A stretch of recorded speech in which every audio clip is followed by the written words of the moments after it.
That's right. Greetings, fellow armchair Imagineers. Tiki here. And Blue Dragon 5. And welcome to our TED Talk. That's right, Yeah. Dragon. I could not pass up the opportunity to make that joke. All right, folks, we are covering Ted, the series, season 1. And Dragon, I'm not going to lie to you. When you first floated the idea to do this by me, I was like, you know what?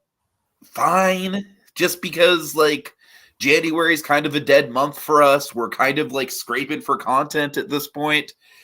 I got to tell you, man, this series pretty much blew my expectations out of the water. I'm not going to sit here and say it's some master stroke of TV or anything, but for a Seth McFarland project, this is easily the best thing that I think Seth has done since the original Ted.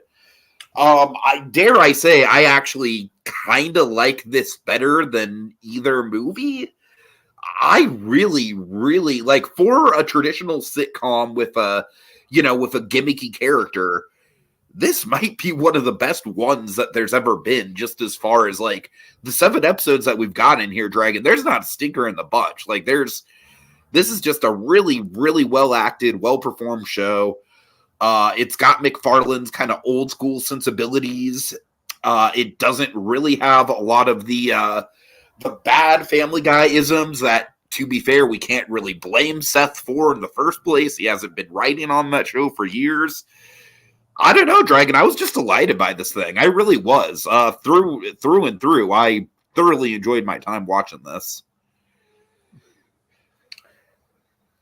Yeah, so, of course, I love the first Ted. I adore Seth MacFarlane, period.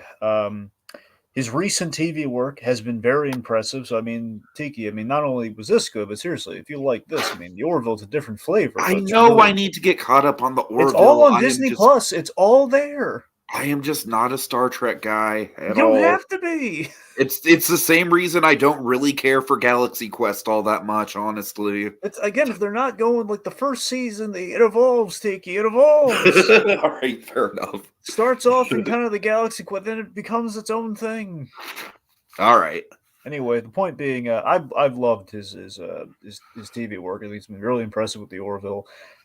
Ted 2, obviously, I'm sure we're not going to win any points in the comments here, but Ted 2, it disappointed a bit because it disappointed a bit. However, with this show, I think it would seem there was more story in a prequel than a sequel, because in a sequel, it makes sense because look at the opening montage of Ted, which has the wonderful Norah Jones song, everybody needs a best friend, in which you see the upbringing of the basically kind of a glimpse at this show in that opening, which is one of my favorite parts of the Ted movie.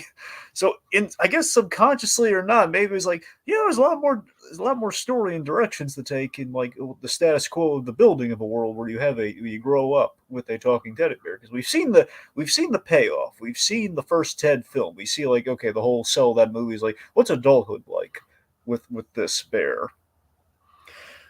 However, the sequel, with Ted 2, the problem for me was that it kind of occurred to me looking at it after getting this show is that the problem with Ted 2 is really we were inventing directions to go in because we needed a movie. It's hey, Ted was successful. We like Ted. We want to do more with Ted. I guess what do we do for Steve? Well, we kind of peaked with the ultimate story to tell with this character. So it's just okay, I guess he gets married. Maybe he wants to have a kid. And then we're going to do kind of a civil rights kind of thing. And then we're just going to basically go to Comic-Con because we have nowhere else to go. And so that's the thing. We had room to explore here versus a sequel where we're just inventing okay, well, where are they going to get into next? Versus okay, well, here's logical places they would have gone getting to the first Ted film without pinpointed they have to do this, they have to do that. Where it's it's a sitcom, and I think the best part about this show is that it's Seth MacFarlane back to the sitcom, but in a vacuum that he wasn't able to play in before. Sure. It feels like a throwback to kind of the good old days of Family Guy, but what really charms me about this show, and one of the reasons I really like it, is I can see, as a guy who's a huge fan of Seth MacFarlane, I see a lot of the personal touches from Seth MacFarlane's life and his upbringing that we've learned from the audio commentaries and everything about the man. Yeah. Like all the little kind of backstory bits. Like I recognized it as I was watching it, so I got a really good like, oh my god, that's the thing. It's that he talked about, from his parents, and they put that in the show, and I don't know. It's kind of a love letter to not only that, but it's really a love letter to the shows and sitcoms that molded McFarland that he loves, like the All in the Families and everything. There's a lot of that in the Alf DNA of is this probably show. another good Yeah, comparison. there's Alf, All in the Family, you name it. There's a lot Uh, of like DNA of all that in here, and but with the irreverent twist, that is a lot of fun to see. So it was rather enjoyable. I'm really hopeful we get a season. We get a season 2. I'm pretty sure this series set like a record for Peacock as far as like subscriptions, so I am Yeah, hopeful as well. there's been a big uptake. All right, well, we got Kogias in the comments. Once again, man, this dude is like the king of hot takes. He's saying Ted 2 is the superior Ted film. He has a more interesting plot and female protagonist. Oh man.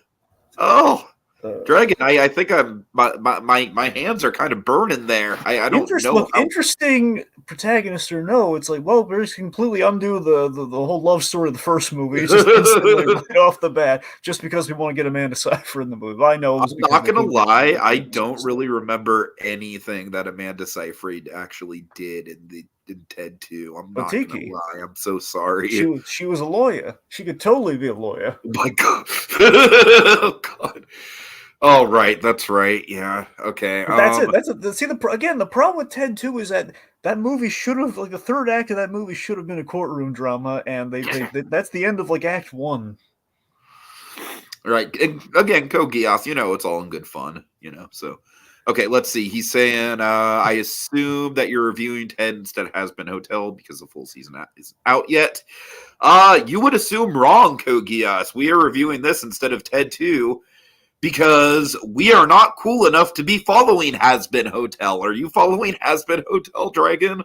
I think you meant we're covering Ted instead of Has Been Hotel because we're not following that at all. That's exactly what I'm saying. Yeah, it's like I've heard a lot of things about Has Been Hotel. I just I don't know. For me, it just seems a little bit too like hot topic for my tastes. Like I grew up in the wake of Invader Zim and Nightmare Before Christmas just being way too oversaturated in pop culture. So I mean, the only that I've heard is that it's like BoJack Horseman, which I mean, it makes me raise an eyebrow at. So maybe I'll check it out, but I don't want to commit to anything until I've at least given it a shot. And I mean, like I am probably. I even do. I'm probably going to wait until the full season is out to give it a shot. So I'm also in that direction as well. I also want to bring up the fact that one of the things I really like about this series is that it kind of reinvigorates McFarlane's live action output. Now, of course, the Orville notwithstanding, because from what I understand about the Orville, it is a lot more like sci-fi than just straight comedy, right? Yeah, that's the thing. It kind of tapered off the comedy. The first season was more comedy. It was kind of more comedy based, but you had some. But again, the sci-fi and like the earnestness was shining through. And then in season 2, it really evened it out in a really good way. And then 3 was a lot more sci-fi with like little bits of comedy in there. So I just want to just kind of emphasize when the first Ted came out, I was super excited for McFarlane as a potential like live action comedy director, if you will. I thought he had a really specific style. I thought he had a real eye for creativity. The trailers for Once Upon a Time in the West, or A Million Ways to Die in the West. A Million Ways to Die in the West. I'm sorry. The trailers kind of showed off that creativity. Unfortunately, I think the trailers for that movie kind of showed off all the best parts of that movie. Yeah. But but then A Million Ways to Die in the West kind of flopped.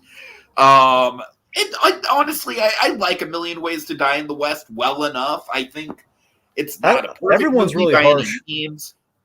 Everyone's harsh on that movie. It does have a lot of redeeming values, but yeah, it's a little. That's what I'm saying. It was kind of the plot's all over the place. Honestly, I like the aesthetic of that movie. About the 3 films that McFarlane has done, I love that. Like in the commentary of the first Ted movie, they kind of acknowledge, like, yeah, it's going to be downhill from here. I just love that they acknowledge. It's just kind of like, this they called it. just because Ted was such an unprecedented just kind of success for them, was like, we'll try. We're going to do more. We can't promise it's going to be as good as the first Ted. I mean, so I appreciate. Don't you appreciate the honesty there? Just like, well, I we're going to do, give I it do. our best shot. But But like going forward with this series being the success that it is, I'm really hoping that eventually we might see a new.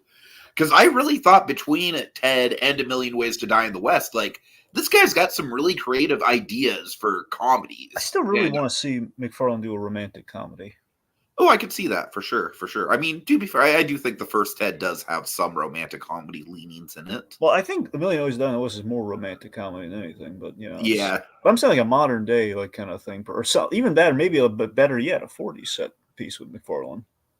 Oh, I could totally see that. That would be my preference. Honestly, anything. I'm just saying maybe a romantic comedy set in the 40s would be even better, but something like, I don't know. All right. Let's see. Liam Neeson's cameo in Ted 2 is one of the funniest cameos I've ever seen. It is great. Now, here's the thing. So I've been hearing this come back in the vogue, and I'm sure basically what's been happening is since Ted, people have been looking back in the movies, and I think it's brought about people talking about the whole Liam Neeson Naked Gun thing. Now, I remember that being just kind of like McFarland was kind of joking about that. Now, I had no idea that until I was hearing it being brought up, I didn't know like that was actually a thing that was really happening. That Liam Neeson was going to be in the actual remake of the Naked Gun franchise, and I didn't know if McFarlane's actually involved in that or not. Sounding like he is, and that's where that idea came from, just him like joking about that. So he'd be really good in Naked Gun if they ever remade the Naked Gun. So it sounds like he might be following through with that. Again, I'm not sure if it's like legit happening or if McFarlane's actually like backing that. If he is, I'm on board for that so much so. I mean, that cameo does tell you a lot. From Ted to like he could be so great as Frank Drebin in the Naked Gun remake. Sure. If you're gonna trust anyone, yes, I'm not gonna lie. I'm sorry. Go ahead. If you're gonna trust anyone with like taking on the Zucker brothers' work, like OG Zucker brothers, it would be Seth MacFarlane. Sure. I'm not gonna lie, Kogiask. The style of Has Been Hotel, like I said, it's a little hot topic for my tastes. I hope that critique makes sense to you. I don't know. I will certainly give it a shot once the full season is up, but I don't know if I'm gonna like it as much as you do. I'm sorry. I'm so sorry. Well, Paul, I haven't watched it yet. True. But he's saying the animation style is like better than Spider-Verse, and I'm like, I don't know if I believe that. He says he likes Hot Topic. I also like Hot Topic. I don't have to remember, like, I'm sorry, Dragon. You just have to remember, like, I was in high school during the age where like Invader Zim and Nightmare Before Christmas were like at the peak of their popularity, and so everything was kind of trying to ape that Hot Topic style. So it's not even that I don't really appreciate the style, it's just that my current millennial-ass generation has been very, very overexposed to that style. I hope that makes sense. Go ahead. Well, I was saying I also like Hot Topic. I don't fully get the analogy of like it looks so Hot Topic. I don't know. It just looks. You really don't think that Has Been Hotel looks Hot Topic? Well, I mean, I think it's a weird way of putting that comparison, Tiki. It looks like a store. You know what I mean. I think I know what you mean. You don't know what I mean. I was saying I think it's just. I think I get what you mean. It seems like the type of show that's like almost like designed to sell Hot Topic merchandise. That's kind of what I'm getting at. I don't know if I'd go that far with it. But again, I haven't watched it. I don't know. We don't know. Why are we talking about Has Been Hotel? Let's move on. All right, let's get on to Ted. Do you have any background, or should we just jump right into it? I think we should probably just. All right. So episode 1, just say yes. So, Dragon, right off the bat, one of the things that we need to talk about, first of all, do you know who the actor who plays John, do you know what he's most famous for, Dragon? What is he most famous for, Tiki? Do you know, or are you setting me up? I don't know, Tiki. What's he famous You don't know? Okay. Well, I mean, unless it's going to be a blast from my past, well, who is it? Oh, it is going to be a blast from your past, Dragon. It is absolutely going to be a blast from your past. Because everyone in this show is everyone else in this show I recognize. He might be the one I know. Who okay. Daddy Daycare, a movie that you appreciate a lot more than I do, Dragon. Yeah, which he's not. Oh my, tell me which kid do you think he is? He wasn't Jeff Garland's son, was he? I don't I don't think so. Max, the one with the bathroom thing? Yes, the one. Yes. Oh my God, He's the I missed kid yeah, dragon. that's him. That's him. Yes. That's Yes. oh my God, dear God, that's amazing. Who would have thought, right? And you know what? I give this kid a ton of credit, man. He is delightful in this show. Plus, He really is. You I think absolutely buy him as a young Mark Wahlberg, don't you? yeah, I think he carries the role of a young Mark Wahlberg just flawlessly. But beyond that, man, we have to give it up to the parents in this show, plus the cousin, who I well, let's break him. You know her, Tiki. I know her name. I just am blanking on it right now. No, I mean I know what you know her from. What do I know her from? She's from The Punisher. Oh, okay. That's weird because I'm watching The Bear, and there's also someone who's from The Punisher in that show. Micro is in The Bear. Oh, yes. So, in a very prominent role. Just to break down the Blair. Okay, Blair. Yes. Well, I thought you meant like who the actress now. Yeah, it's Blair. I was fucking blanking on the name of the character. You could have just asked what the character's name was, and I would have told you. But yes, so Blair is played by, I'm going to butcher her name, like it looks like Georgia Wiggum. Now, Georgia Wiggum, she was, I believe, Annie, I forget her name. So she was the girl sidekick in the Punisher season 2, I believe was Anne. Okay. So yeah, she's great. Of course, I think we have Maddie, who was played by the wonderful Scott Grimes, who was on the Orville, and he's really close with he's Steve from American Dad. Does a lot of voice work for. Is the fact that he's Steve is fucking crazy, considering he in this show is like the absolute polar opposite of Steve.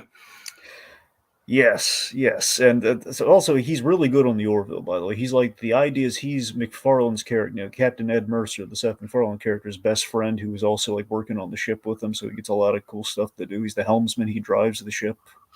He's a little kind of irresponsible. So anyway, but yeah, so him playing this very Bostonian Archie Bunker kind of type here.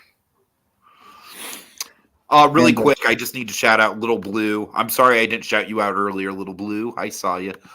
He says Max Burkholder was in an episode of The Orville, which is how I'm assuming.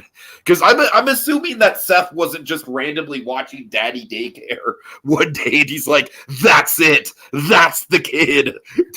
Yeah, the large majority, if not possibly all of these characters, at least all the principal characters, are from projects McFarland's worked on. Because actually, if my memory serves, Blair, the actress playing Blair, also was in. I think she was a memorable cast member in the Orville. She came back. If I'm Little Blue says so. Yeah, that's the thing. So I'm pretty sure there's a really good episode of the Orville where they go to this planet, which essentially is ruled by like thumbs up and thumbs down.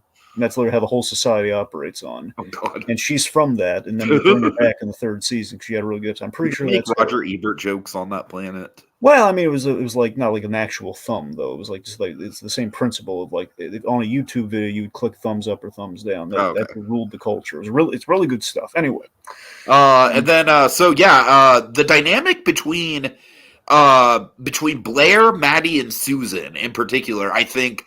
I mean, it's definitely a lot of All in the Family for sure. I think Maddie is a character where he is a scene stealer, right? Mm-hmm. Well, for me, I love Susan. Susan's played by Alana Ewald. I love her too, and she very much kind of like the dynamic between her and Maddie Dragon. I hate to say it, kind of like the situation with my mom that thank God she did recently get out of. Was kind of like this, except even more extreme, if you can believe it, even more dehumanizing. But I'm not going to get into personal I guess details there. The lighter comparison to make Tiki is a lot of Edith Bunker in her. Oh yeah, for sure.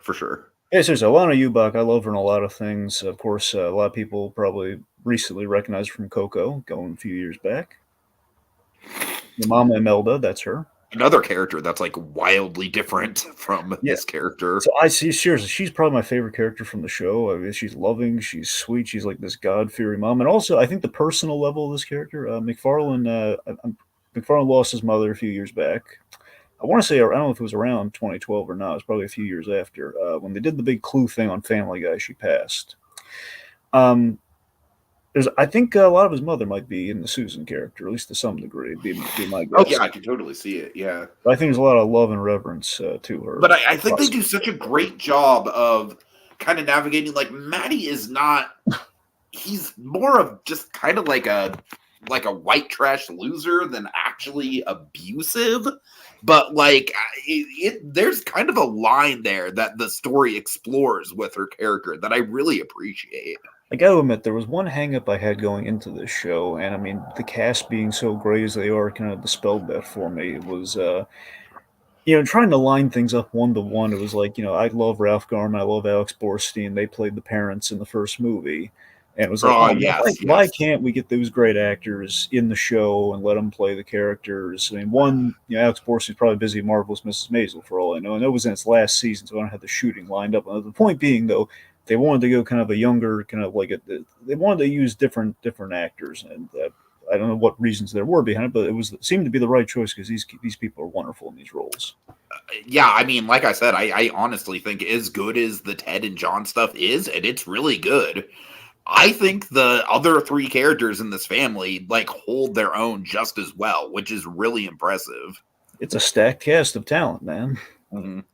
All right, so the episode itself, let's get into it. So our setting for everything is very specifically, and it pays off wonderfully, is 1993. Yes, a lot of gags. It's 93. Hell of a year, Dragon. Hell of a pop culture year. Oh yeah, we get a very solid pilot. Sets the tone very well. I got to tell you, man, I don't know if you had this, but because I love the song so much, and I think it's put you in just the right mood for this show. Episode 1, the Norah Jones music just brings you back to 2012. Yeah, it only makes sense that they use that for the theme song, and it works really well. Since the whole show essentially comes from that sequence, it just feels appropriate. Okay, anyway, so let's see. So we have a lot of the dinner table scene is the real good introduction to those characters. Where we have it's a very kind of like American Dad / All in the Family dynamic. Just very absurd, non-PC humor. With like it's like you're trying to get the mother to curse at the table, and then I just love how childish Maddie is in like every scenario that he's involved in. What a dinner! God. Oh God! For me, probably the highlight of the Maddie stuff comes with the restaurant dinner date. We'll get there. I know. We'll get there. Yeah. We'll get there. I still think one of the funniest jokes of that dinner scene was the black Barbie gag. Oh God! Yeah, the idea of we're trying to have Blair essentially we're assigning the All in the Family roles. Essentially, Maddie's the Archie Bunker, Susan's the Edith Bunker, and Blair is very much the meathead. She's the Mike Stivic of the group.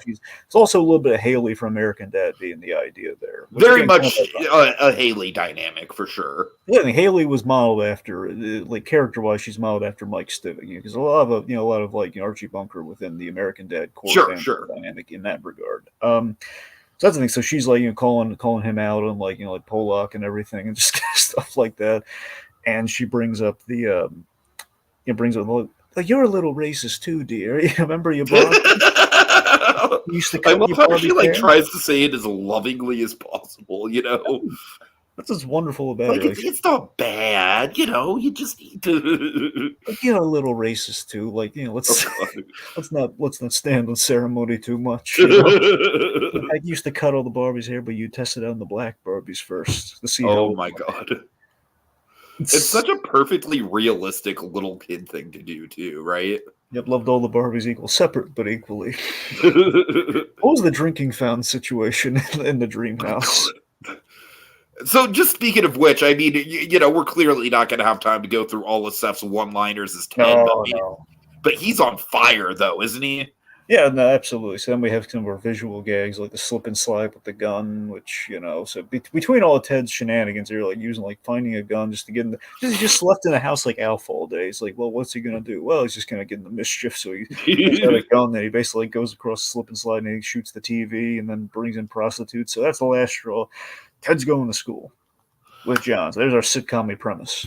Yeah, I think this episode does a really good job of, like it sets up the family, and it does a really good job of making us like the family, and it's setting up the Ted goes to school thing, and on top of all that, it's also John and Ted smoking pot for the first time, which is obviously going to be a big characteristic of their friendship going into adulthood. So it's setting up a lot of stuff. It's setting up the whole Blair kind of trying to be a kind of like a guiding figure for John in his adolescence. Just a lot of good character work in this episode that I was really impressed with. I was really impressed by how economic it was. Yeah, and we see. So I guess long story short, we learn that Blair is dealing drugs. Basically to pay Maddie rent, which he shouldn't be asking for, and so she can go to college and everything. Ted and John get high for the first time, and they dress for the occasion. I love the George Lopez song. That is like a perfect it's definitely got some George Lopez vibes, but it also just kind of there's a few gags in here that do feel like a good classic Family Guy cutaway. You know what I mean? Well, I don't mean like it's like a reference to George Lopez. I'm saying that song is like the song they opened the George Lopez show on. The ba ba ba. Oh, right. I'm sorry. I thought you meant that it kind of had like a George Lopez vibe with the humor. No. I just mean literally. That's I'd like. Yeah, you're right. Yeah. I forget if George Lopez was going on in the 90s or the early 2000s or not. I think it was more early 2000s. Yeah. Okay. Never mind. It was just the song that happened to end up in George Lopez. But I got to tell you, Dragon, is someone that as you know, does partake. I did see the gag coming where I was like, okay, they're gonna look super smooth, and then it's gonna cut to them, and they're not gonna be smooth in the slightest. And it was a great payoff, though, even though I saw it coming. One of my favorite details, mind you, of course, Susan's kind of my guiding light in this whole show here, man. I just love that John is so darn nice to his mom. He's a good son, and the fact that when I love how protective Blair is of her too. Yeah, they're all the kids love mom here. The kids love Susan. I know technically aunt in Blair's case, but the fact is they're all protective of Susan, and the fact that like when high as a kite, John, the thing they get nicer. It's a positive kind of thing there. Right, it's like she should carry a picture of you in her wallet. Oh my god. Very nice. Is there a gas leak? Anyway. So eventually, cat's out of the bag. Blair's in trouble. We have some genuine. Now, here's I think a big reason this show works. I think the thing makes the show stand out from a lot of the other stuff we've seen. Genuine heart here. And I think the first episode was written by McFarland. McFarland directed all of these, but I think he wrote the first one, and I forget if he wrote the last one as well. He wrote the first one, and I think it really goes to show that there's some genuine sympathy. That not only is there wit in the writing, but there's some genuine sympathy that you feel for Blair and her crappy living situation. You have to wonder, why is the niece living with the family? Well, her family's a mess, so she's been taken in. I mean, it's basically doing the Luann thing from King of the Hill. Exactly. Yeah, a little bit of Luann there. So then we have Ted procures for a very icky banker. By the way, did you recognize who played the bank? The teller at the bank? I can't say I did. Mike Henry. That's Cleveland. That's okay. I mean, I'm sure. I was sure he was going to pop up. Bruce. Yeah, Bruce, the gay guy, the greased up deaf guy. Of course, I know who Mike Henry is. Yeah. But anyway, yeah. So after they go to the safe deposit box, they pull out Rocky's mouth guard, and we establish that Maddie loves Rocky. I love the origin for this, but I love the idea that Stallone and Ted were supposed to make a movie, which was going to be an astronaut cop and a wisecracking bear. Not done. Astronaut cop and wisecracking bear go to save Christmas. God. And they're going. I guess they were going into space to save Christmas because the astronaut angle, and Challenger blew up, so the movie got scrapped, which was for the best because apparently it was so terrible. Ted theorizes Paramount may have orchestrated the Challenger. Also, I want to just bring up, I do like the status quo of this show taking place like basically right after Ted's stardom dies down. Yeah. And I like the fact that he's got the Hollywood stuff in his in his past, because I feel like it gives him like a little bit of an edge up on John. Yeah. Character-wise, he's got a little bit more experience, and I think that was a really natural way to write that. Yeah, he's traveled. Uh-huh. Anyway, what was the other thing? Oh yeah, it's kind of funny too because it makes Stallone has had a Yeah, lot of Code Geass. projects. I'm sorry, really quick. Code Geass did point out that Cleveland did get recast, so we should acknowledge that. Okay, I mean, go come ahead. on though. Back in the good old days, though, it was Mike Henry was Cleveland. Sure. Yeah. Anyway, what was I going to? Oh right. So yeah, Sylvester Stallone's got probably a lot of projects over the years that have fallen through because there was that time he almost was cast as Batman in a fan film, which is amazing, but that fell through. Right. I have to imagine that happens to him often, so you get an extra kick out of that. Anyway, so that we end on them watching Flash Gordon together. Which is a perfect setup for sure. Yep. Also, I forget which episode it's in. I just want to call it out. The Lori Loughlin thing was a really good gag. Right. Okay, episode 2. My Two Dads. This is one of my favorites. Yeah, this is a really funny episode. This one was super clever. Yeah, a lot of people I think have collectively said like the first 2 episodes are very strong with Ted. I think it starts off everyone I think kind of starts off really strong. Anyway, yeah, so this is a really dark episode with an absurdly hilarious twist by the end. Right. So Clive is our main bully character in the show. At least for I 2 mean, episodes. yes, in theory he is. In but theory, this episode basically dispatches of him in a really memorable way. I like that we do that, but I really love the subversion that we don't have a bully through like the whole series. Like, no, we can nip it in the bud after 2 episodes. Yeah. No, I really thought that was smart. I think the show has like just enough serialization. You know what I mean? Yeah. Like, I think all the episodes stand alone, but there's just enough like episode to episode progress. Yeah.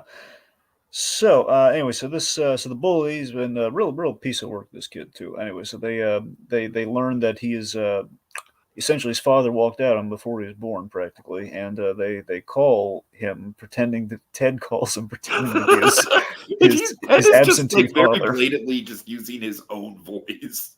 Yeah.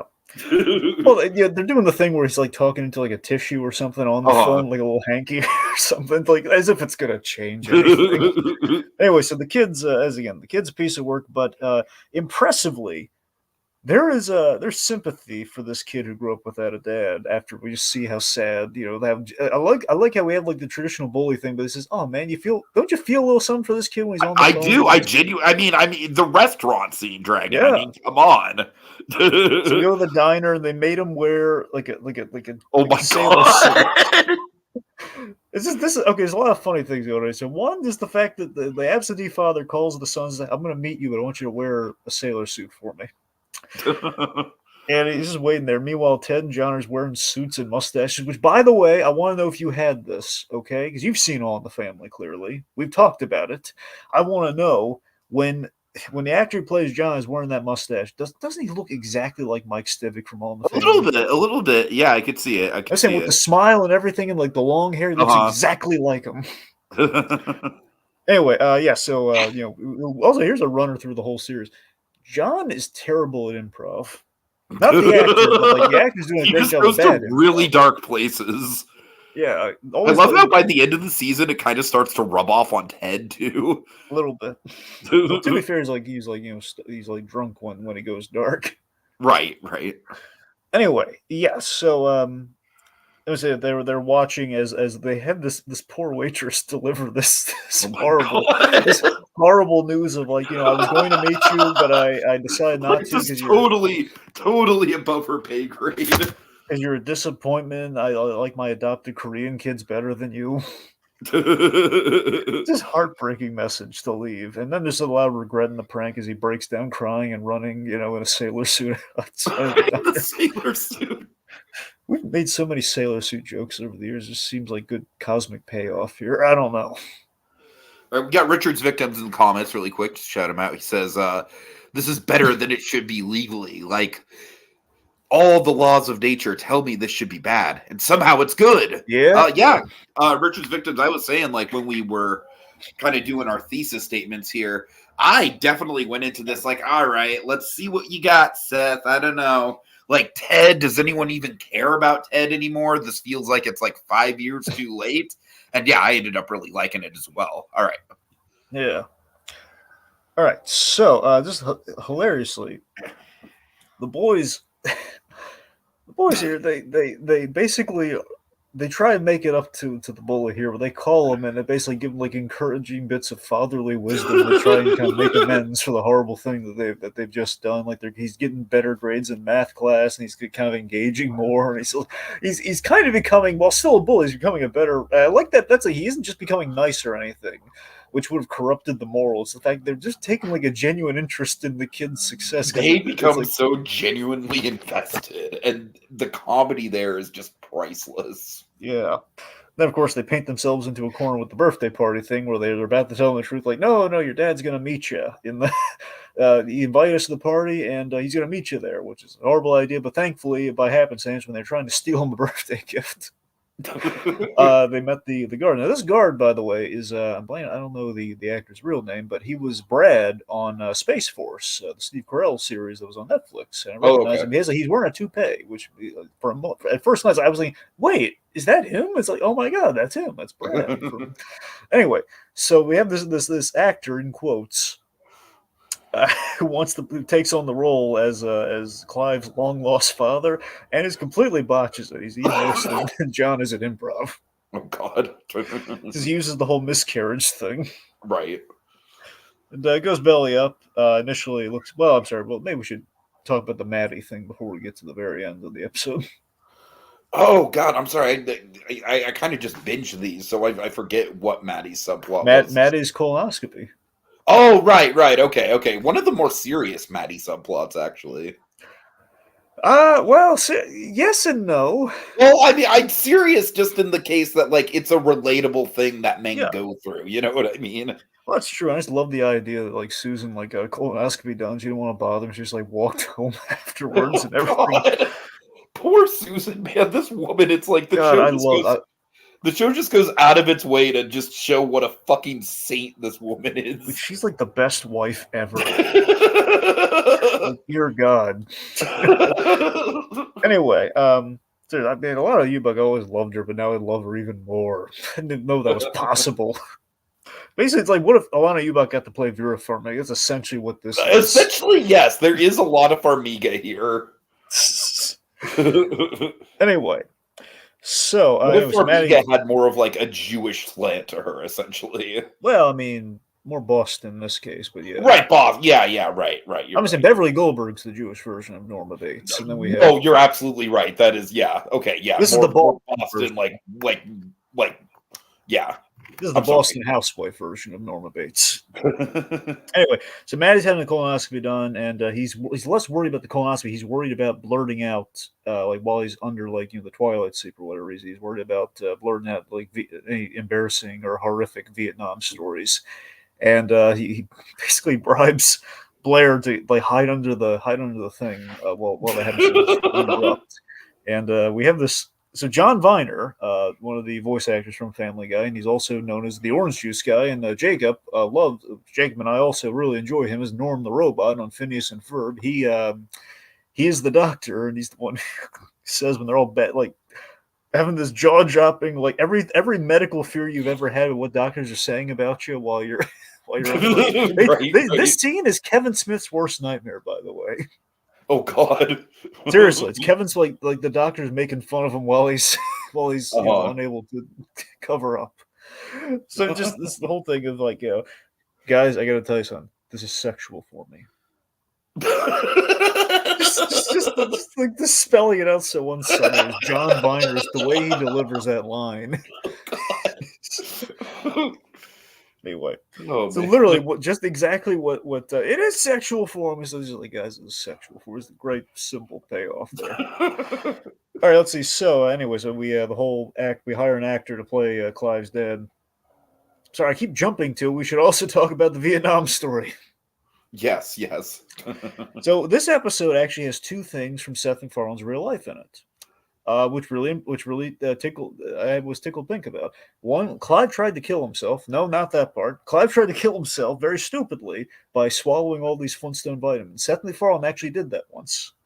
Really? Didn't try to kill himself. Oh, that's crazy. He didn't try to kill himself. There's a But famous was he story. like trying to like OD or like trip out or something? No. What happened was Seth MacFarlane. He, as a kid, his mother said, "Well, what are you doing?" Like, I'm just gonna play with them. I'm just gonna play with the Flintstones vitamins. And he basically, I don't know. I guess he liked the taste of them. Was like, yeah, what would it be like if I ate all these? Oh my And god! like it was foaming at the mouth or something. It was like, it was Oh not, wow! you're not supposed to eat those. So he ate a whole bunch. They called poison control or something. So he Oh, was that's fine, crazy. obviously. That's nuts. So yeah, so the Flintstone. That's why it's I didn't Flintstone even know that vitamins. it was like that dangerous to eat a bunch of them at once. Well, yeah, it's why it's like they're like one a day vitamins. Take if you take a whole Uh, bunch of them, it's like it's basically you get you too know much. what's funny? I am sure in my childhood, like I know I never ate like a full bottle or anything, but I'm sure that there were times where I'd sit there and like munch on like 5 or 6 of them at a time. Honestly, God. Well, that's the I'm thing. If sure I'm of it. see, I have a thing where the vitamin that I take, usually is like I used to have a thing where I think I was taking like the wrong one, like for like the wrong age, Oh and when no, I did that, God. it was for a brief bit. I was just kind of like borrowing like some like just had before I got like for all ages. Well, not for all age, I mean like for like adult men versus like men in their 50s. Oh God. Apparently there's like you have too much of a certain mineral in there, and I kept getting like feeling a little sick to my stomach after I took it. So Right, that's right, why. That's yeah. the thing. So imagine that, but if you took like too much of like this whatever was in the vitamins, it's going to be an your oversaturation of what you're supposed to be getting in the vitamins. So it's going to make you sick. That's crazy. So All that's what right. happened to McFarlane. Anyway, so the other thing is the Vietnam story. So Seth MacFarlane's mother actually did this once. Oh wow. She was playing with a dog in a rather shocking way. Oh God. It was like one of those crazy kind of like I guess less Boston, more Rhode Island kind of kind of way. It was Uh-huh, like as far as uh-huh. like it was almost like the old field dressing a cat kind of thing. Was the idea like essentially we jacked off a dog. Yeah. Essentially, she did that. She did that once, and that's where they got the idea for it here. It's like, what if Maddie did that? But we played it like a heroic thing of like, this dog sniffed out landmines for us. Oh my We God, didn't want him to dude. get like infected or anything, so they did it. But just the way he like shouts it, and just the utter side. You said you understand. Yeah. All right. Anyway, so the boys, Clive does not, after getting in a few slugs, we don't do the thing where he's just going to beat him up mercilessly. He's like, no, he's actually touched that he has two dads in a very unconventional God. way. And so the rest of the season, he's like around in the background, but like he never really plays a I part don't think ever he is again. T. I don't think he shows up again. Is he not even in the background? No, I don't think he. I mean, if he's in the back, he's in like the deep back. We don't Oh, like that's put the camera crazy. on. If he's in there, he's like barely at all there. I don't think he's there at all. I think we. That's what I'm saying. I think we closed the loop on the story. I Yeah, was impressed. yeah. All right. Okay, Okay, episode 3. 3. This one was good, just not one of my favorites of the season. Erectile or sorry, Ejectile. ejectile dysfunction. Stupid name. Well, it's a VHS tape. Yeah, I realized that. I don't know. Like, there is some funny bits here. I think the most memorable bit is the whole like the fantasy of what the porn section is actually like is really funny. Actually, a deep cut Family Guy reference. That Right? is a Yes, reference to the first fan mail episode from I think season 3. Remember they did the Little Rascals I do parody, remember and that. at Yeah, the end of yeah. the Little Rascals parody, Cleveland, sorry, not Quagmire and Peter, like Little Rascals form, they were so scared off about the whole women's hater thing. It's like, we're never going to focus on women again. And it ended with them in like kind of an old timey sort of thing, like basically talking about pleasuring themselves, but like going off in private. It was like an old timey kind of vibe.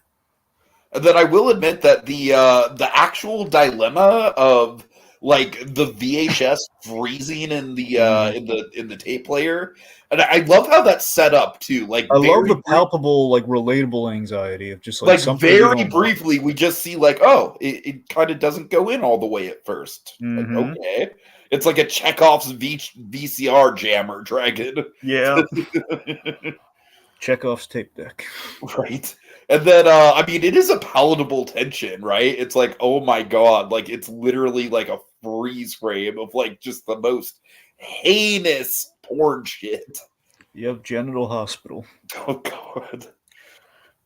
All right, so let's see. So Yeah, so basically they are, they're in a bind. They go to the high school, switch out. I just love that on the rewatch. This is even funnier to me. We just had a very just thrown in, very forced but hilariously just out of left field random expository gag. Where he's like Ted says in his usual way, "We have that same VCR at home," and there's no other like literally the guy selling him the fake ID says, "Yeah, I don't give a crap." It's literally it's there only for that payoff later. It's the only reason that line's there. Right. And they go back and they switch out the VCRs, but we have this great gag of Ted. They're wearing baseball jerseys and sorry, basketball, not baseball. They're wearing basketball jerseys, and basically Ted almost like Airbud so basically wins the game. He's like Teen Wolf, so he wins the game, and he's like tosses the trophy like in the trash. We could have just gone in our regular clothes. Exactly. So this is the episode where we get the restaurant thing, Tiki. Oh, okay. Oh my god. So Maddie and Susan, they had date night at this nice restaurant. I truly think this is Maddie's finest scene, Dragon. I truly think it is. Maddie's got he's got like a hole in his sock. He's like rid of the sock, and we have this thing where he's like calling out like the whole store prices for what I love about Maddie's character is that, like, for as much as they go out of their way to make Susan like the perfect mother, they just make this dude like the ultimate loser to contrast it. But the thing is, like, even though he's a loudmouth and like inherently he's not really like a bad guy. You know what I mean? He's not a monster, but he is dumb as a sack of hammers. It's a really fascinating dynamic. I really love it. The Christmas episode really gets into that in a really interesting way. But yeah, that's the thing. So we always have this thing where he's as Boston as it gets. He's even banned from a Dunkin' Donuts, as we learn later. Like that's how you know it's a Boston. My god! You know what? Dragon Bill Burr needs to have a scene with this man. He does. Bill Burr needs to be in season 2 somewhere. That would be amazing, wouldn't it? It would be. Oh, here's what you do. Okay, Maddie makes a friend. Oh my god!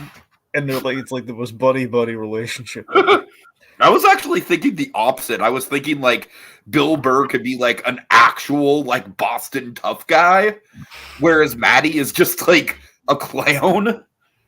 God. Anyway, so they have their date night. This poor waiter, I think it's Kevin, like poor Kevin the waiter. Oh god, he's just having to deal with them and the whole thing about like the kids menu. He's my favorite bit in the whole thing. I was one of my favorite gags in the show. I really love the honesty in this bit, just where Susan gets Maddie to try like a bit of her food, and like this is a real life bit. My grandparents used to do this still thing all the time, where it's like she's like, "No, I don't want any salad," and then my grandmother gets the piece of salad constantly. I just want you to try it. So it's like just try it. And he's just like, "Oh man, it's better than what I ordered." And he's like, I just love that. It's so funny. Right. But yes, the kids menu, the activity book, Dragon, the activity book. Pile it up, pile it on. You can do diagonal, sir. Like, why didn't you say that? Oh god! And just the fact that he's like so proud of the activity book that he literally comes home bragging about it. Well, he's calling up John. See, look what your old man did. God. Again, it's just like it's just like the ultimate like just buffoon of a husband. Yep, and then of course he has a coupon for a free meal, but instead he uses the rusty nail.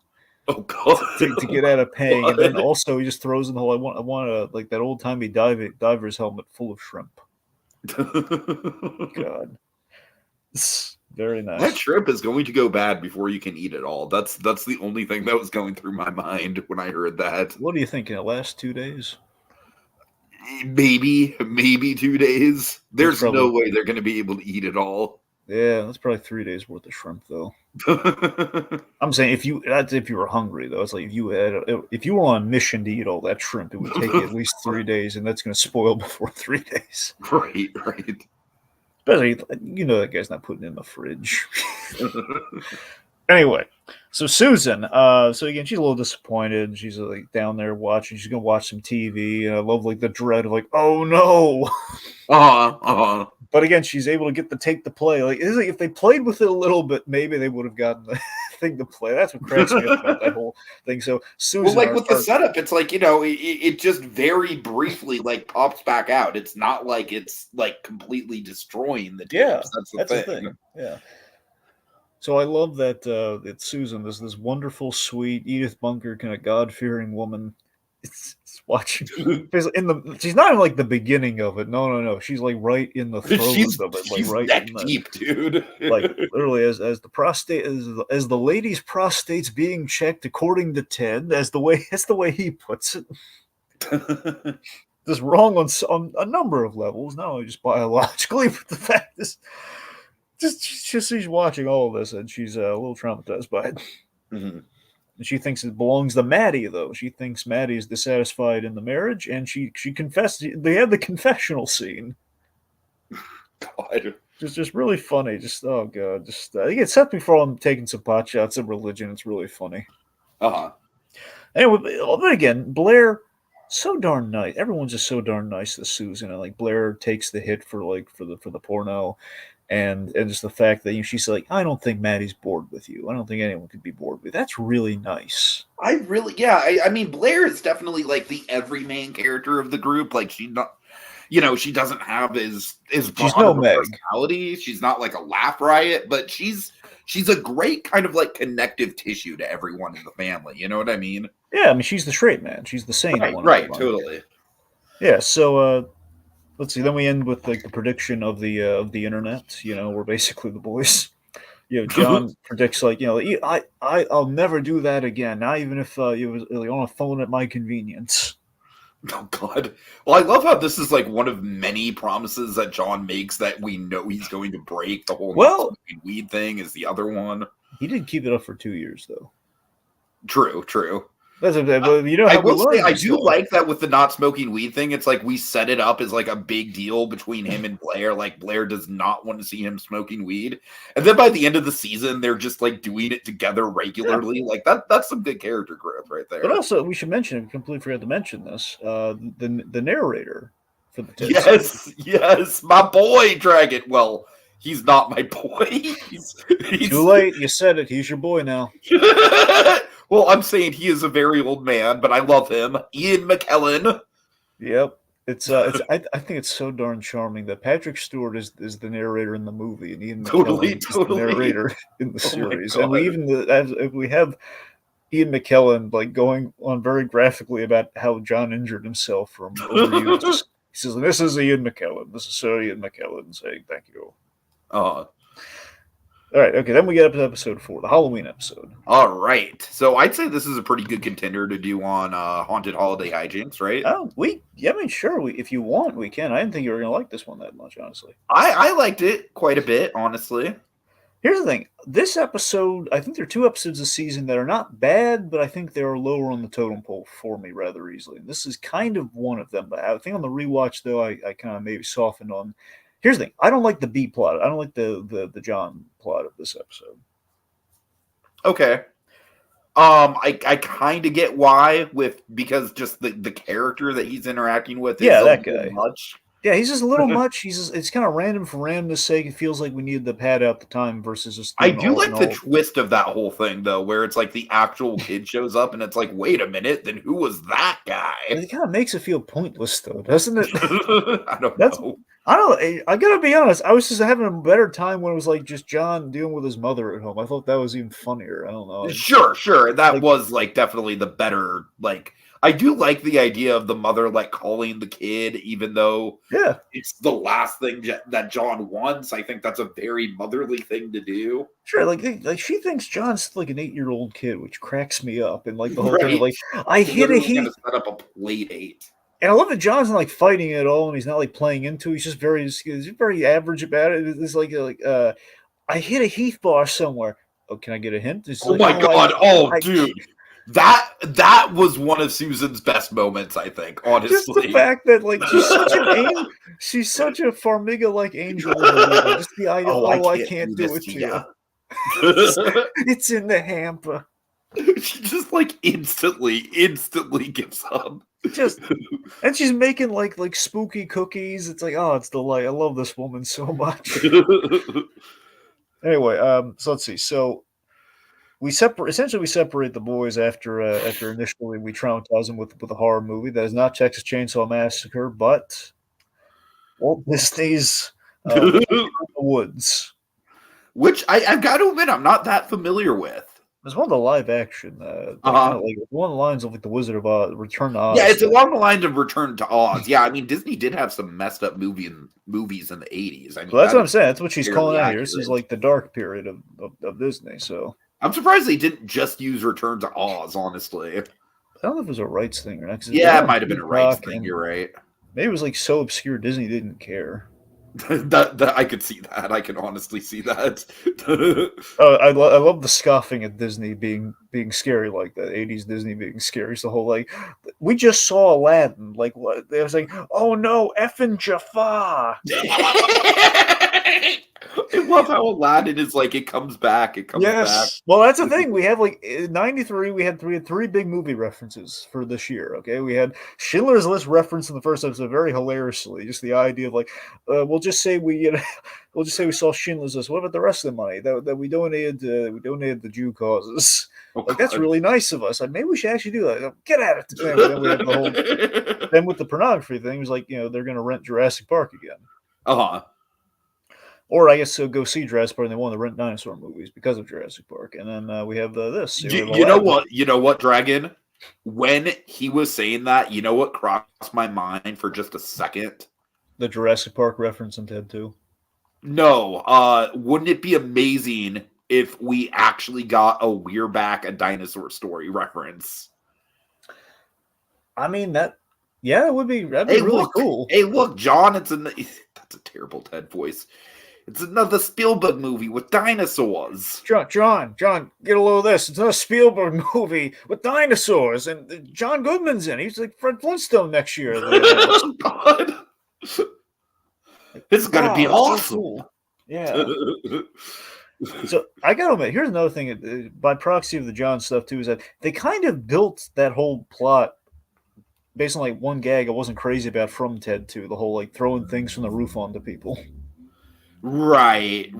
So that was like what their whole thing of Halloween was. It's just I don't know. It's a little too. It's getting into that somewhat mean spirited kind of. It's a little bit too mean spirited for these characters. I kind of hear you. And I know it was in Ted 2, but that's what I'm saying. I didn't like that gag in Ted 2. I didn't like that we gave it an origin point here. Is they're throwing stuff at kids. It's like trick or treat. I don't know. So that's just my taste. I'm not saying it's like objective. That's like nothing wrong with this episode. Really, it's just I didn't care for that subplot for like that, and then we have like the rando guy in his 30s that does not apparently is not supposed to be the guy in his 30s. right. However, the big part of this episode, subways, bicycles, and automobiles reference the plane, trades, and automobiles. However, we don't do anything with the subway, which feels kind of weird. Yeah, that is kind of weird now that you mention it. That was like the one thing. It feels like we were kind of close to maybe. I part of me wishes the whole episode was like literally a parody of that. Maybe it was just Ted and her, and Blair potentially. Love their costumes, by the way. I love the fact she dresses a really good Michelle Pfeiffer Catwoman. And then Ted as Wicket is perfect. Yeah, everyone keeps thinking it's Lawrence from Arabia. Lawrence of Arabia. So that's great. We go to the party, and I love that Ted is like the party magnet because he's the designated driver, and it doesn't last long because everyone wants all the girls have a first with a teddy bear gag, which actually kind of makes sense. Yep, because again, it's like a cutesy thing that girls always want to do. Like take the nowadays, like girls always want to do like the things with the teddy bears or something. They always want like it's like a cutesy kind of thing. I guess it was more prevalent back then. The whole like I don't know. There's always like, hey, what's going to be like the cutesy kind of like postable girl thing. I don't know. I guess a girl with a bear doing something. And I guess that there's a logic there. I kind of get. Also, I love Ted's demonstration of kind of like crowd. The whole I think it's the Milgram experiment. Is the idea that they're all. It's like they're cheering for this. Let's invade Poland. Whoa! This is like the dad from Footloose was right. It's a good joke. Anyway. So, of course, the whole plane, trades, automobiles thing is that they're trying to get home, and Ted crashes the car while drunk, and I guess before that too, they get roped into meeting Blair's professor. Now, Blair's professor is played by the actor who played Hayward from WandaVision. Oh, okay. Yeah, did you recognize him at all? Did you get like a little familiar? I can't say I did. Yeah, so I like that he legitimizes the absurdity. He really sells the big gag there. Well, we basically we make him a furry, like a '90s furry. Those are the real ones, man. Yeah, those furries aren't playing around. yeah, not just like a casual, like yeah, furries, like a weird accepted thing. Versus like back then, it was like Right, right. it was unsubtle back then. You know, But yeah, I agree. I thought it was a really great subversion because, of course, it's like you see the professor who's trying to sleep with the student. Like you would that's think yeah, but no, he wants no. a bear. I love when you think about it. It's like Ted was there during all those scenes, so Right, it's right. like, yeah. Okay, let's. How do you feel about the McDonald's apple pie joke? You know what? It's kind of funny. I feel like the show does this a few times where it's just like, oh, here's like a non-discrete like food item that I'm just gonna give you, like the ham in the pocket in the finale was another one, or for the Christmas episode. Yeah, yeah, Kind of reminded me of that gag. yeah. I mean, I think it's a nod to the whole McDonald's lawsuit, but with an apple pie, though. I could see that. This I think it's might be a nod to the whole hot coffee thing. Only we made it the pie, and I don't know if the pies were. I assume probably in the '90s, especially, they probably made piping hot. Might have been like the appeal. Like, be I do careful. remember the packaging specifically. So I thought that was Uh-huh. pretty funny. It's a broad gag. Here's the thing: Episode 4 gets us into that place where Ted 2 went broader than the original Ted, Right, and so right. that's where things kind of waver a bit. Though I kind of here's the thing: if I can give it like one broad gag, I would say I'll take the apple pie. Might have toned down some of the other stuff. Uh-huh. That's just me though. So that was we had the ET payoff, which is really nice. Where we saw in the original Ted movie during the montage, you saw Ted as like ET in the bike with John as Ellie as a kid. So it's kind of cute. Anyway, oh, I peeled grapes, Johnny. Don't worry, I would never do that to anyone. Never put eyeballs in a Oh bowl. my god, dude. We're throwing ostrich eggs because Maddie got like gored by an ostrich. It's a whole thing there. With some respect for Blair, and that's what I'm saying. There's not a whole lot going on with episode 4, but it's kind of fun. It's a fun little adventure. Yeah, for sure. All right, okay, I guess that brings us to 5. All right, desperately seeking Susan. Dragon, as if we didn't like Susan enough as a character, right? I love this episode. This is one of the good ones for sure. Yes. Okay, so this is a really nice Susan episode. Maddie, I don't even think it's like a laugh riot. It's just really good character. I was gonna say it's just a good episode. There's some good gags, yeah. but predominantly I like that we're not afraid to steer away from like all out comedy. Totally. Maddie's afraid of spiders. We won't admit it, which then leads to some marriage counseling. They have basically Blair's going to pay for some marriage, like one session of marriage counseling, and Maddie just he can't do it. He sucks at it. He just walks up because he thinks the therapist is ganging up on him because he's got problems. Right. So Blair suggests Ted as a neutral party, which is, it's kind of a good idea on its face because, Maddie is receptive to Ted because Ted doesn't really take sides. Sure. Yeah. So Ted, have you noticed how many episodes we put Ted in suit? We put Ted in clothing in each episode. I gotta think that's kind of partly an effects thing, right? I don't think it's an effects thing. I think, it's a good point. I'm just saying the first 10 I'm just movies, saying it might be easier to animate the texture of a suit than the fur. you might be right, but it's literally That was my theory. It's just one honestly. sequence per episode, though. That's the thing. Yeah, that's true. So I don't think it's that big a deal, but I don't know, because imagine if they have a model, it might be easier just to have them in the thing. But you're That's right. That's actually the point. Yeah, it is fur and stuffing, though. So by the way, we need to just address really quick. I mean, the CG on Ted is just fantastic. Remember, McFarland's on set in the motion capture suit, doing all this. So he's not phoning in. He's not just doing the voice and letting the animators do work. Like he's on set doing that. Right. Anyway, yeah. So Blair suggests Ted basically kind of play therapist. And I love Ted always wants to be a lawyer. He wants to do things while he's in the suit. So it's just the fact seeing Ted play a therapist like a terrible therapist is really funny. Basically, we learn Maddie does have a soft side. He does really love us, me, especially with Bill Burr too. I just as another example, I love it when we have these Boston loudmouth characters who are these really rough around the edges characters who really do have a redeeming quality that they love their wives very truly, and they had these tender, nice little moments with their wives, Uh-huh. like your Archie Bunkers, your Franks from F is for Family. It's Totally, totally. Yeah, it's a good yeah. trope. Okay, so they have the whole Simon and Garfunkel concerts led. He got botched, so he turned because he thought they were gay. God. So basically, it turns to them having like a nice little picnic. Why Listening would to you Sonny even and go Cher. to a Simon and Garfunkel concert in the first place? Did he like not understand who No, that's the thing. Simon He and thought Garfunkel Garfunkel were? was a girl. Oh God, oh no. That's the thing. He thought Garfunkel was a girl, and anyway, so it ended up being like this picnic with the son, listening to Sonny and Cher, which sounds really nice. And then the big thing is that we learned that Susan had aspirations to teach because she has a college degree. She kind of wanted to teach, and then she settled down, so she becomes the new substitute teacher. Which, by the way, one of the best Orville kind of cameo, like kind of small roles from the Orville small roles, and this is an Orville cast member. Penny Gerald Johnson plays the principal. The principal's really funny. Now she's a really big character on the Orville, and she's just I love this. I love this deal that she makes with Ted here. The idea, like, look, if you let her teach at the next anti-drug assembly, I will ask a question. You're not pulling my leg here. I will ask a question, like you'll ask like a big one. I will ask what to do when my friend is on drugs. Oh man, I mean that's a big one. That's a big one. It's for Susan. She's worth it. She's worth it. It's for Susan. So that's just oh god. So one, Penny Johnson Gerald, she's great, but two, just again, it's a good joke. Okay.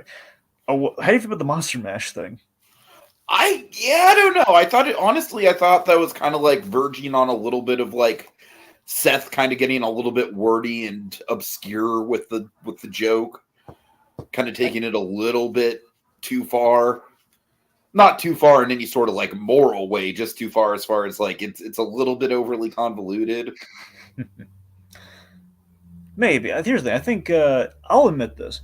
I think the very opening of the episode, until we get to like the power going out, it is a little, maybe it's we're using the Monster Mash thing to fill time, but then I think when we call it back later, it's funnier than when we introduced it.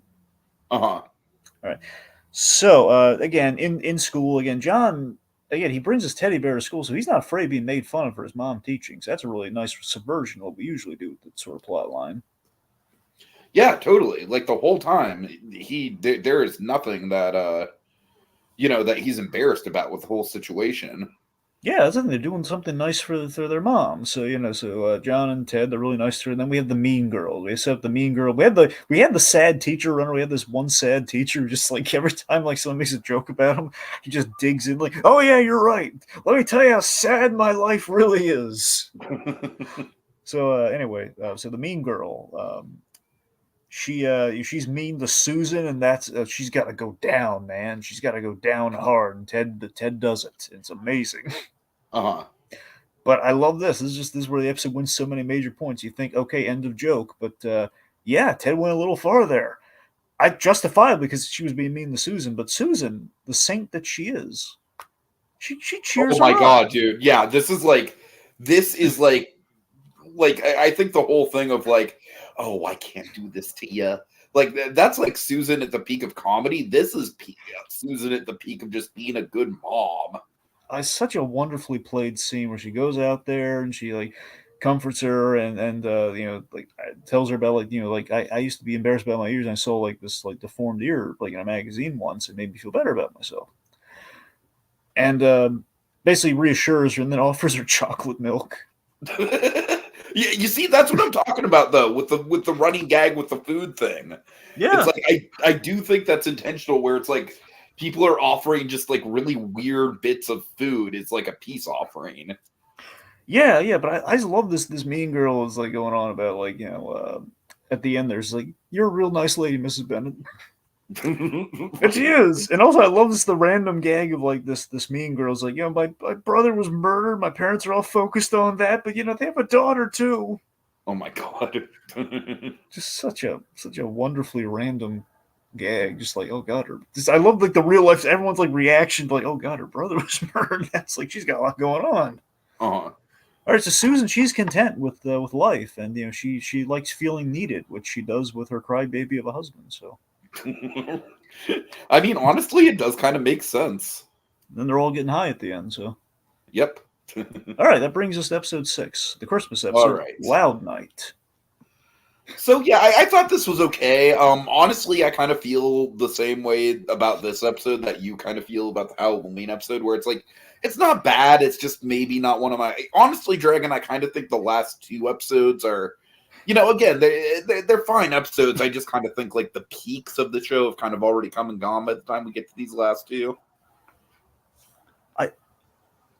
I agree. I agree with you. For me, it's more 7 and 4 were the ones that I feel were at the bottom. But here's the 7 for sure. This does have a lot of redeeming value in the Maddie storyline, where this is definitely like the most humanized we make Maddie. I will say though, just the gimmick of this episode with Dennis is fucking wild. Oh yeah. like that is one thing that does make this episode kind of memorable. Would you like to set up Dennis, Dragon? Sure. One, I want to call it. I do love that we have 2 episodes, both kind of focused on individual parents. One Susan. This one's very much on Maddie, and this one very much is very much in. It's Seth McFarland going for the All in the Family vibe here, where we had like the Vietnam vet at Christmas. Like sorry, not the Vietnam vet. We had the we had a veteran from World War II, and we had the Vietnam deserter. You remember that? We covered that one. Of course. One of the better All of the Family episodes. It's a very iconic episode. It's huge. So I think they're going for somewhat of a basically the idea that you're at a Christmas situation and you have someone there and it's bringing about feelings you don't want to, basically political topics or feelings you don't want to face, and you're kind of stuck facing. It's very much like a Norman Lear All in the Family kind of thing. So Maddie is making a big fuss over John's like icing cookies, which by the way, really nice. Just icing cookies with Mom and Blair and Blair's friend. And we have like the whole homophobia conversation, which is pretty funny too. The fact that it sounds like it always sounds. I love the mundane conversations between Ted and John, essentially the stoner talk, which we kind of had from the beginning with the Ted subs. The idea of like, homophobia doesn't seem like you're like gay guy, run, sort of. right. It's really funny. Anyway, so Maddie feels no one is on his side. So while he's drunk, he kind of makes a wish on a shooting star, identically to how not being drunk because he was a kid, but identically to how John wished on a shooting star for his teddy bear to come to life. So Susan was getting rid of toys to Goodwill, and Maddie got defensive, like Dennis, the dump truck, his childhood like dump truck, probably from way back in the day. He didn't want to part with. He's like, no, I'll play with him, and he's in the room. He makes this. I love how he doesn't even just say like like the whole like sentimental like I'm not going to play with him. I'm a grown man, but I want to keep him because it's sentimental. It's from my childhood. I want to pass it on to Maddie's kid one day or to John's kid one day. No, he just wants it. He literally just he immediately starts playing with it. He'll play with it out of spite. Oh my god. Anyway, so just this is the fact that Dennis the dump truck comes to life the next morning, and he's just like another. So just to clarify, it's not Seth MacFarlane doing the voice of Dennis the dump truck. I'm not familiar with the actor who plays Dennis the dump truck actually. Really? Huh. Yeah, that's the thing. He's I don't know if I wonder if he's an obscure pull from the Orville or not. I don't know. He might be, but that's the thing. So he's basically another Boston Lemon who sounds a lot like Seth MacFarlane. Sounds a lot like right. Ted. So Dennis the dump truck is basically he's the more exaggerated version, at least seemingly, because we learned there's a lot going on under the hood of this dump truck. This dump truck's got some issues. He's putting on a big front here. So Dennis is very homophobic. He's very. I love how it's like throughout this episode, it's like we really do get a taste of like, oh man, like Maddie's kind of a loser, but he's not outwardly malicious like this guy is. Yeah. He's like seemingly very, very right wing and everything. He's just like coming down hard and like I love he's like saying effing Clinton, like no real rhyme or reason to it. He's just throwing stuff out there. It's just very right wing. Oh, how times have not changed, Dragon. Literally fucking 30 years later. The only difference is they now hashtag it. Right. That was the only difference. All right, so I'll tell you it's funny to me, though. It's really funny that we go to church and we have Alana Ubach, and she's, of course, from Coco. Mom. We have Mama Imelda, and yet she is dubbed when she sings. Very obviously dubbed, yes. And it's Rachel McFarland doing her singing. Oh, okay, nice. Yeah. Anyway, so Ted at church, he has this hilarious thing where we'll get back to Dennis, but I love that Ted has this really great run of just McFarland poking fun of religion, where he says, "I might be Jesus. I'm not saying I am, but I might be." I'm not gonna lie, I thought that subplot was a little bit I don't know. I think it went on for too long. Laugh, honestly. Here's the thing: it probably just should have stopped at the church. In all honesty, it was hilarious. Yeah, in the fact church. that he's going on about it like the whole episode was kind of, I don't know. It just wasn't that entertaining to me. But it is really funny just in that one scene, though. Like when he says, "Lace's like, but Jesus says he loves us," and he presses just, "I love you," and that was it's a perfect mic drop. That's where the gag should have ended. It's a perfect mic drop. Anyway, so Blair, we learn that Blair is fluid, which I think might have been too modern for the 90s. Did we have fluid? Yeah, I think so too. I think they probably could have just gone with bisexual, even if it wasn't, entirely accurate. I don't know. Did it feel like did it feel like we were leaning a direction she might have making her fluid? I'm attracted to personalities. That sounded a lot like she was going to fall for an inanimate object.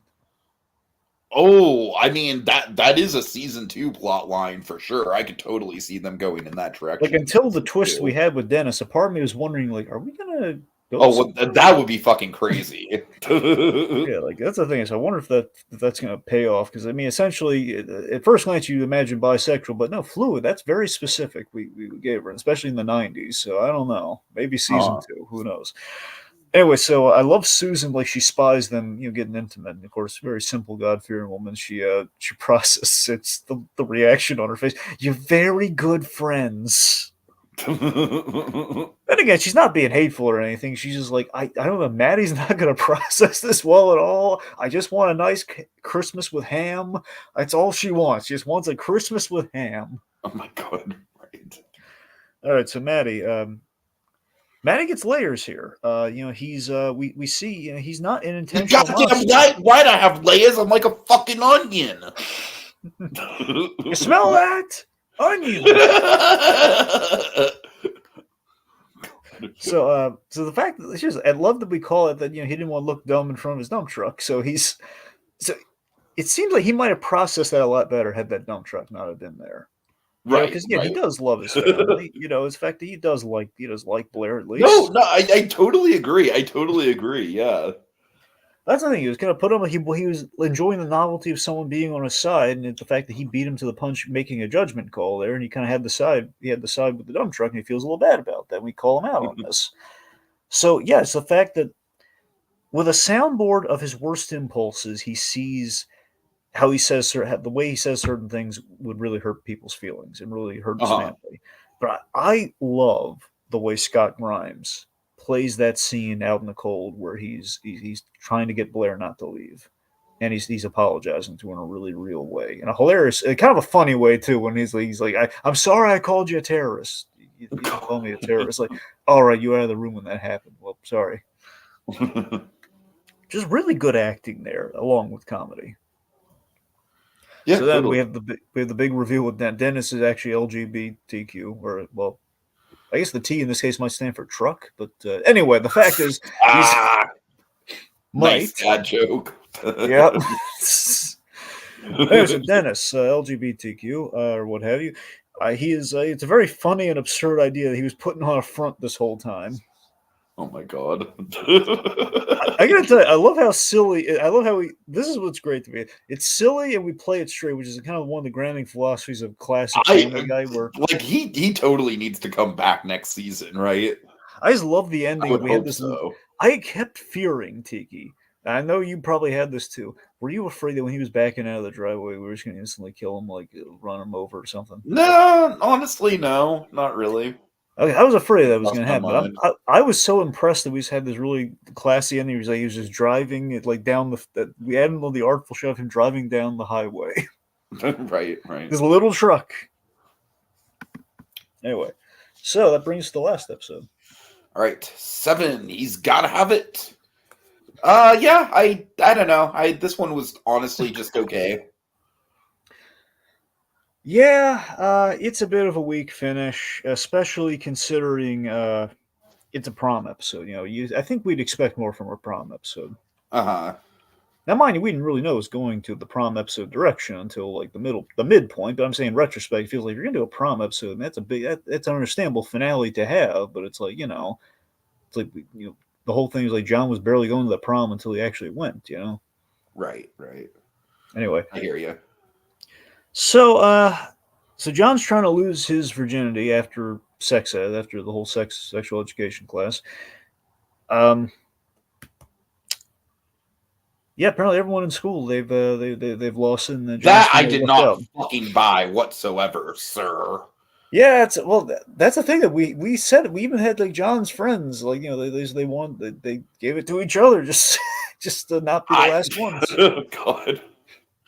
Which, by the way, honestly, the actress playing that girl, she kind of seemed funny. I would have liked. I would like to see more of that girl. Well, I mean, remember they've said these two characters have appeared in the other episodes, and we touch base with John's friends. I mean, they might come back.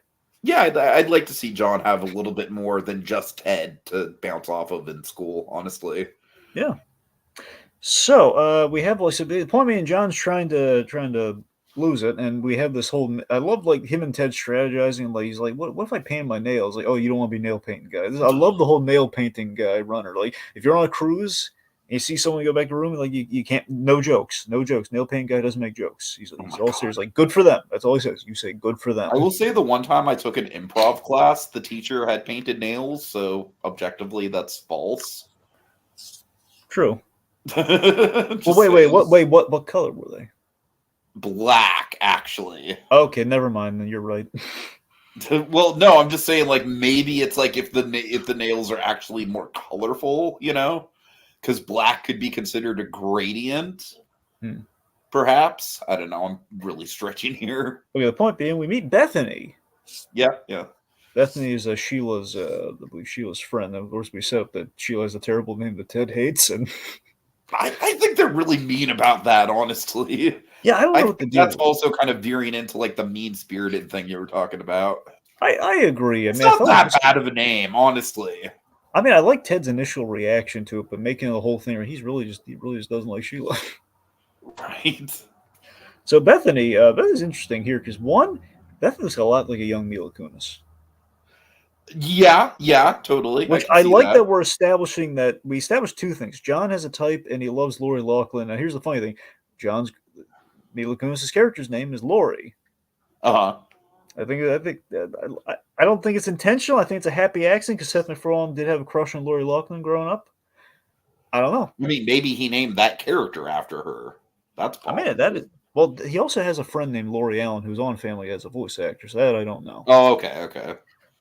You remember that pilot? One of the pilots for Family, Life with Steve. The one was on Boomerang. Well, not Oh, not yes, Boomerang. of The one that course was I on. remember that. Yeah. It was like basically the pilot season on Cartoon Network, like that whole. Uh-huh. Yeah, so that was Lori I Allen's think in it was that. called The Adventures of Steve and Larry, right? Yeah, well, I think it's I think it's Life with Larry. They had a couple names. Mm. Initially, I think it was Life with Larry, and then because they were trying to get it picked up, and the pilot didn't take. The point being, Lori Allen's in that, and she is also Diane from Tom Tucker and Diane from the Channel 5 News. Uh-huh. Anyway, Who I heard got so killed off. Is that true? oh yeah, well that was the Clue episode. Okay. Yeah, we killed her off there. Yeah. I haven't watched Family Guy in so long, Dragon. Yeah. I miss the quality, the good days. I miss them. Anyway, so Bethany, nice girl, who loves Flash Gordon, and we take her on the Aladdin date. Yes. This is a hilarious. I kept seeing the Aladdin thing in the trailers, and I was like, when are we going to get to that? I thought for sure it would happen in the Halloween episode. I love the fact that we made this into like a fad in the 90s. The idea of 93 Aladdin comes out, everyone's like going on like a magical carpet date. Like, it feels like a Boston thing to do too. Of like, okay, you see Aladdin, you want to romance the girl, so you're gonna be like on the roof of the car. Such a dangerous idea, and they lean all these people in the ER. It's just really funny. Also, just Ted doing the Yoda thing. By the way, I just want to call that out too. The whole "beware the dark side," unless she says it's okay. All right, let's see. The condom salesman. Oh God! Oh man, that was a dark joke, man. I need an adult. I need an adult. Oh God, that actually made my skin crawl a little bit. That is also a deep cut reference to Family Guy. Well, maybe not super deep cut, but it's a fun cut. I don't think I need an adult is very deep cut, but yeah.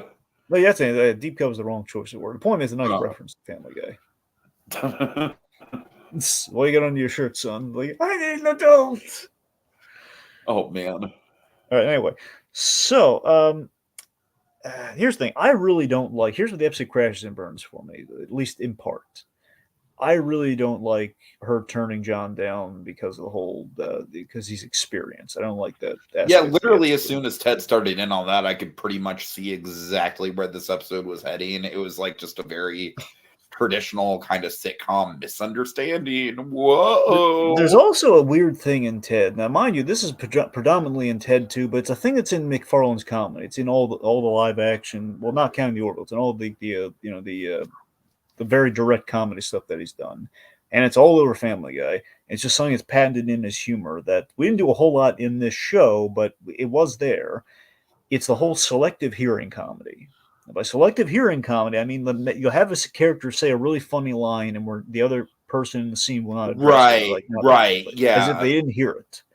That is something that sometimes works, and this show, I think, for the most part, works. I think we only had an issue with it maybe a little bit in 4, maybe a little bit.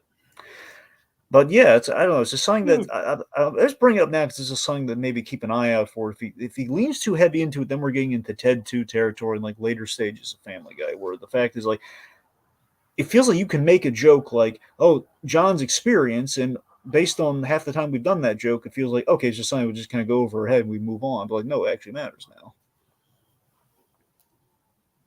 Yeah, I hear you. Or the boombox gag was really funny. So we do that was a well-timed gag for sure. Well, it's a great subversion. We've seen that joke in like the Goldbergs and everywhere else. We constantly reference the whole boombox thing. It's like, no, we see the aftermath. Like, no, it will never work out. Don't do that. Wow, her dad really did not care that you loved her. So when we go to the prom, I guess when we get ready to go to prom, I love that Ted is like calling Blair out and is like instantly insulting his style. Like, he's like, "You look really nice. See how easy it is to give someone a compliment." Right. All right, so John embarrasses himself at the prom. Not much of a moral there. Just like he was going to kick John while he was down a little bit there, but he's about to get the girl, and then O.J. Simpson happens. Which I don't know. I thought it was a little bit of a lame way to end it. I don't know. It was a big event in the 90s, though, in that year. So I do like how it's like we never really think of the OJ stuff as far as like this is a guy that did have a really big fan base before it happened. You know what I mean? Yeah. So, it was kind of interesting to get into like that whole angle of it where it's like, how would OJ's actual fans react to this shit going down? Well, that's the thing too. We're thinking about McFarland, like not a sports guy, but like myself, my connection with OJ Simpson is Naked Guns and Nordberg and Naked Guns. Exactly, like the first thing the girl says. But yeah, here's the thing. I think the OJ payoffs is hilarious, especially on the rewatch, because you realize like John's going on about like how it's just like his parents' first time, where Maddie was distracted by Nixon. Like, am I my mother? Well, your mother actually had sex. So it's not really a good comparison, but sure. Anyway, so then we have the origin of Thunder Buddies. Yeah, which honestly, it was kind of like I feel like that ending with that specifically is kind of like, all right, you know what? We're gonna have one little bit of member berries, one taste of member berries for the road, which I don't mind. And honestly, I think the show is very tasteful with the member berries. I mean, they were in there to a certain extent, but it wasn't in your face by any means.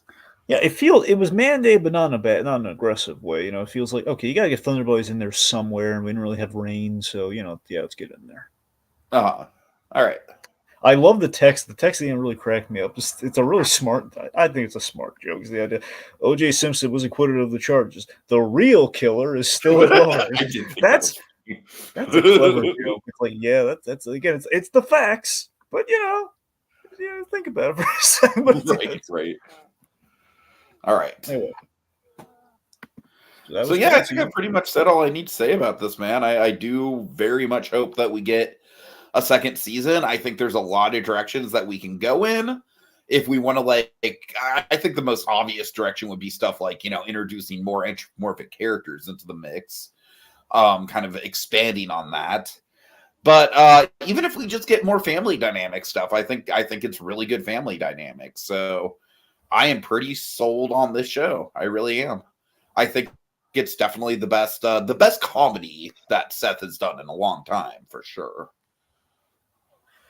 Yeah, I was very satisfied with this. I was very happy with it. I mean, part of me kind of wishes it was 10 episodes because I was having such a good time with it. But yeah, I think this is a good omen for him. I like that we can have him do. I mean, McFarland's staying busy. It sounds like he's more involved in the stuff that he's working on because we have this. Assuming the Naked Gun thing is actually definitely happening and he's involved in it. I mean, I'm very thrilled to see that. Honestly, I'm really hyped to see that. The word is the one thing I'm a little trepidatious of it. He's supposed to be doing a Norman Lear. One of the last things he did before he passes, he was like given work, at least producing, I guess, with McFarland an animated version of Good Times. So we'll see how that goes. That one I'm not probably lower tier excited for, but yeah, he's staying busy. He's staying busy. I'd love to see him get back in the films again. I mean, potentially maybe a do a movie on streaming if this goes well. The big thing is they said season 2 of Ted is dependent on the reception here and the fans, and it seems I think the audience is there. I think they're liking it. The critics are a little iffy on this one, but I think the audiences and the people actually watching it are going gaga for it. I think it's a good chance of seeing more, and I'm so looking forward to it. I'm always down for what McFarland himself has got going on. I want to check it out. For sure. Yeah, so all right, folks. Well, big thanks to Kogias, Richard's Victims, and Little Blue for joining us in the chat. And we will see y'all later. Have a good night. You could totally be lawyers. Totally.